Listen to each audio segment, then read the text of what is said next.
Now, shortly before the Yom Kippur holiday, Prime Minister Netanyahu delivered some good news that thousands had been waiting to hear.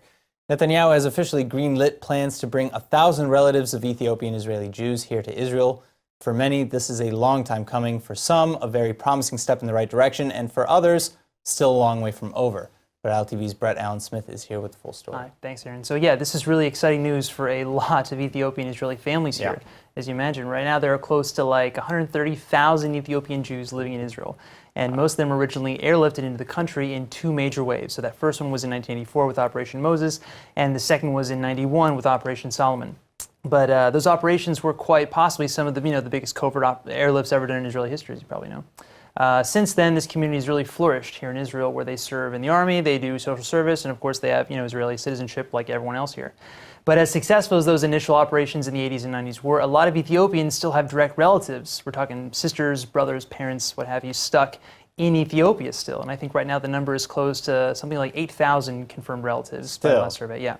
So the Israeli government has long promised to bring that entire community of 8,000 to Israel once and for all. But so far, this is as close as they've gotten. And that's why for some, news of this first 1,000 Ethiopian family members is certainly worth celebrating, no doubt. But for others, it comes with a kind of, let's say, a bittersweetness, since there's still so many more still trapped in Ethiopia.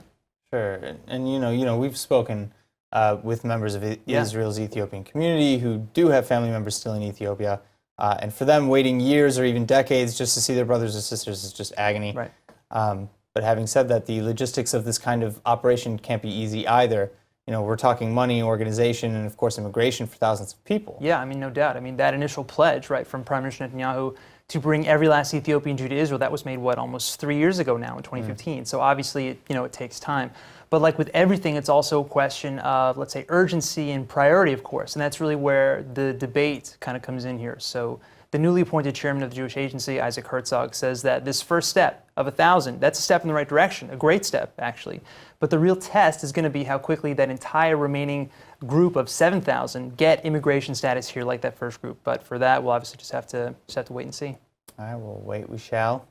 In the meantime, I'm sure thousands of families are very eager to finally see their loved ones in person for the first time. Sure.